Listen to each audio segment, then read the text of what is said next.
10 meses atrás, a WCH, a fabricante aí da linha de microcontroladores CH32V, anunciou mais alguns modelos que são versões aí do CH32V003, o popular microcontrolador de 10 cents, agora com mais memória e com alguns outros recursos. Finalmente, esses chips estão disponíveis na AliExpress. Eu recebi alguns aqui e vou fazer aqui uma explicação do que eles trazem de novo e uma demonstração deles funcionando. Acompanhe aí.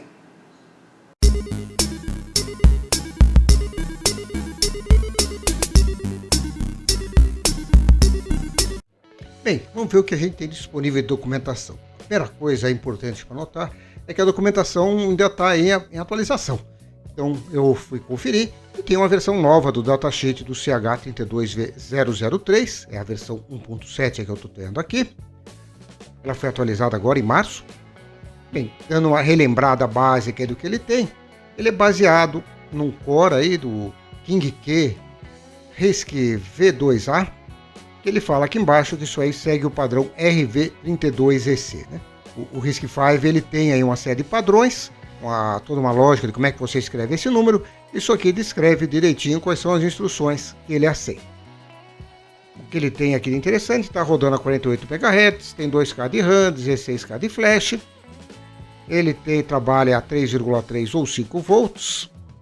Toda a parte de clock, tem um clock interno de 24 MHz, tem um DMA interno com 7 canais, tem um amplificador operacional e um comparador, um certo processamento analógico aí, tem um DAC de 10 bits, um ADC, desculpa, de 10 bits, tem aí diversos timers, tem aí para comunicação, tem uma USART, uma I2C, uma SPI, e tem no GPIO, que tem um total aí de 18 pinos aí possíveis de I/O. Dependendo do encapsulamento, isso pode ou não estar disponível. E do ponto de vista de empacotamento, né? Ele está disponível em 3 formatos: o SOP, o TSOP e o QFN, todos eles SMD. Bem, nos modelos novos a gente tem aí os datasheets. Então tem o datasheet do 02, o datasheet do 06 e tem o Reference Manual. O Reference Manual tem uma coisa curiosa, né? Ele está lá CH32V00X. Ele menciona que o CH002, o 004, o 5, o 7, o 6, mas ele não menciona o 3, né? A impressão que dá é que o 3 foi uma primeira tentativa, aí, foi meio um experimento que eles fizeram. Na hora de fazer a linha completa, eles fizeram algumas mudanças, que a gente já vai ver já o que tem aí de diferente. Então o 3 ficou um pouquinho lá para trás. Então vamos olhar aqui agora o 2, né? A primeira coisa que a gente tem aqui é que ele fala aqui embaixo, na hora que ele vai falar aqui no RISC-V Core, ele fala aqui no RV32E C, né? Lá no Reference Manual, ele fala aqui no KingQ V2C Core. Então teve uma mudança no Core. O 3 ele usava o V2A, aqui o V2C, e a diferença principal nisso aí é que aparece esse eminho pequeno. Ele explica aí o que é esse eminho pequeno. Existem cada letra aí, né, que representam as instruções estarem disponíveis ou não. Existe o M maiúsculo, a extensão M, que é ter multiplicação e divisão de inteiro. Esse cara aqui, ele puseram um eminho minúsculo, não é exatamente uma coisa padrão. É para dizer que eles implementaram somente a multiplicação. Eles não implementaram a divisão. Por que isso é importante, né? Na hora que você vai indexar. Mas você tem uma tabela onde cada item ocupa, sei lá, 7 bytes. Então o primeiro item está no começo da tabela. O segundo está 7 bytes para frente. O terceiro está 14 bytes para frente. Então você tem que fazer a multiplicação aí por 7 para calcular o deslocamento em relação à origem. Se você não tem isso de multiplicação, você tem que fazer uma rotininha de multiplicação. Tem um call, tem a execução da rotina. Demora muito mais tempo do que você ter uma instrução de multiplicação. Por isso que muitos controladores implementam a multiplicação, mas não a divisão. Então essa é a primeira diferença aí que tem. A consequência disso é que na hora que você for compilar código em C para esse compilador, para esse microcontrolador, você tem que informar para o compilador que ele pode usar a instrução de multiplicação. Então tem lá no caso do do GCC tem um flag para você indicar isso. O 006, ele também usa lá o core lá com RVEMC, né? Isso parece ser o padrão agora na linha CH32V00. Ele tem aqui, vamos olhar aqui, o que ele tem de importante é a parte da memória. A RAM dobrou de novo, 8K, e a memória de programa, 62K, né? É um cara que realmente tem muito espaço aí, dá para fazer programas realmente bem grandes para ele, e você tem uma quantidade boa aí de RAM, né? Isso permite diversas aplicações. É uma coisa que vem diretamente na minha cabeça, é na hora que você vai ligar em um display gráfico, né? Um display gráfico monocromático, né? De repente a imagem lá do vídeo vai ocupar aí 2, 3K ou mais. De repente você consegue manter isso na RAM e até eventualmente manter 2 cópias. Dá para fazer aí algumas brincadeiras legais com isso. 2 a 5 volts, as mesmas opções aí de clock reset. Além dele ter lá o OPA e o CMP, né, o comparador e o profissional, que aliás eu esqueci de falar, esses caras não estão aqui no 2, quer dizer, o 2 não tem essa parte analógica, mas esse cara, além dos dois, ele também tem aqui um PGA, né, o amplificador de ganho programável, mais um recurso aí para manipular circuito, para manipular sinais analógicos. O DMA com 7 canais, os 2 de DC, o Touch Key. Nos timers ele tem um timer a mais, o timer que ele chama aqui 16-bit Streamlined Timer. E tem 2 USARTs, ao invés de ter só uma, ele tem 2. E uma outra diferença aqui é no GPIO, que ele permite até 31. Né?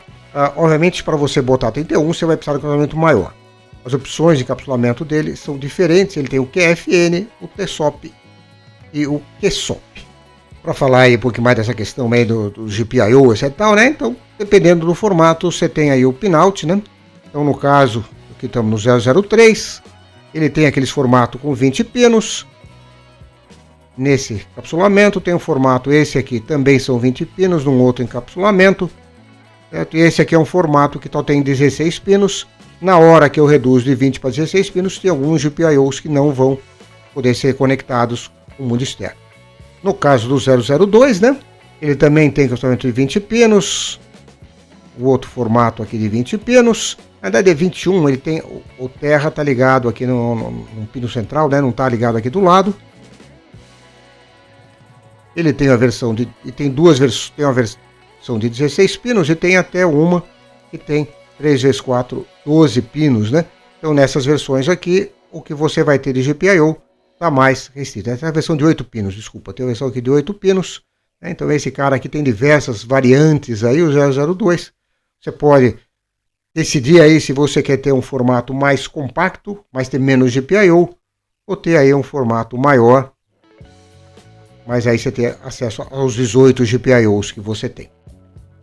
O 6, né, ele tem aqui, esse cara aqui que tem 32 pinos, é o formato onde você vai ter os 31 I/Os, né? Só para esclarecer a mágica, né? 31 I/Os, você tem a alimentação, tá aqui no pino 17, o terra tá aqui no pino 0, né? Na realidade é uma espécie de carcaça, vai ter uma chapinha central aí, então não vem parar aqui nos pinos da beirada. Ele também tem uma versão de 24 pinos, tem uma versão aqui de 20 pinos, outra, tá? A versão que eu comprei é essa aqui, é o 20 pinos no TSOP, né? Então 20 pinos, 10 de cada lado. Ele também tem uma versão desse tipo aí com 24 pinos, certo? E aí vai indo aí diversas versões até ter essa aqui que são 12 pinos mais o terra, né? Então de novo você tem aí aquela escolha entre ter um chip mais compacto e ter mais I/Os, né? Você vê o que você prefere aí, que você precisa, se encaixa melhor aí no seu projeto. Bem, vamos para a demonstração, né? A caixinha tradicional da WCH, né? Os chips, eles vêm aqui, tem aqui uns envelopinhos, onde dentro aqui o que a gente tem são duas caixinhas. O outro também é a mesma coisa, também tem aqui duas caixinhas. Dentro dessas caixinhas, vamos tirar aqui o elástico, né? A gente tem aqui os chips. né? Cada caixinha tem aí 25, então vem 50 em cada pacotinho, né? Um detalhe, eu li na internet, algumas pessoas chegaram a receber os chips até sem marcação. Esses aqui estão identificados corretamente. Para conseguir usar esses chips, o que eu fiz foi soldar eles aqui nos adaptadores, né? Minha velha brincadeira aqui de solda SMD. Eu usei de novo aí aquele meu hot plate, que tem um vídeo aí das minhas tentativas não tão bem sucedidas. Dessa vez eu consegui soldar. Então com isso eu consigo usar aqui os chips na protoboard, né? Então esse aqui em particular é o 003 antigo, esse aqui é o 002 e o 006 já está aqui numa protoboard para mostrar eu funcionando. Bem, para fazer a demonstração, é claro, tem toda a questão das ferramentas, do software e tudo mais, né? Como esse chip é novo, as coisas são um pouco mais atrapalhadas, né? Primeira coisa, precisa ter uma versão nova do utilitário lá de gravar software dele, né? O WCH Link. Essa versão nova, ela inclusive grava uma nova versão de firmware no programador, para ter o suporte aí para esses novos modelos aí dos chips. Para programar, por enquanto, ainda não está disponível a biblioteca que eu gosto de usar, né? O ambiente que eu gosto de usar, que é o CH32Fan. Então o jeito foi usar o Moonriver Studio, né? E aí eu fiz uma espécie de uma misturinha aí de alguns exemplos já disponíveis para conseguir mostrar alguma coisa aí funcionando. Então vamos ligar aqui. Bom, aqui está rodando. O que eu fiz foi aproveitar uma telinha de um joguinho daquela coleção lá que eu falei, quando eu falei a respeito de como fazer um pequeno joguinho usando o WCH32V03. Por cima dele está rodando ali um texto. Como é que eu fiz isso? Eu mexi aqui nas rotinas do OLED para ter dois buffers de vídeo. Então num buffer de vídeo eu escrevo aquela figura, no outro buffer de vídeo eu estou escrevendo o texto, e daí eu vou rolando e antes de apresentar eu combino as duas imagens. Isso aí é só para gastar mais memória, né? Então cada imagem dessa aqui gasta 1K, então com dois eu estou usando 2K, o 006 tem 8K, então está sobrando ainda um monte de memória. Na flash aqui eu tenho o fonte que eu estou usando ali para escrever, eu tenho essa imagem, então de novo o fato de ter mais memória flash é sempre uma coisa bem-vinda aí para fazer aplicações mais sofisticadas. Então tá aí, né? Mais dois componentes aí da linha CH32V00. Ainda estão disponíveis somente aí mais ou menos como amostra, mas a gente espera que em breve eles sejam disponíveis também em quantidade, né? E com isso eles vão alargar aí as possíveis aplicações desses componentes, né? A gente vai ter mais memória, vai poder fazer programas maiores, ter mais RAM significa aplicações aí mais complexas, né? Então é uma opção interessante para quem quer conhecer aí os RISC-V, para quem quer aí fazer projetos com microcontroladores de baixíssimo custo. Ok? Era isso que eu tinha para falar hoje. Até o próximo vídeo.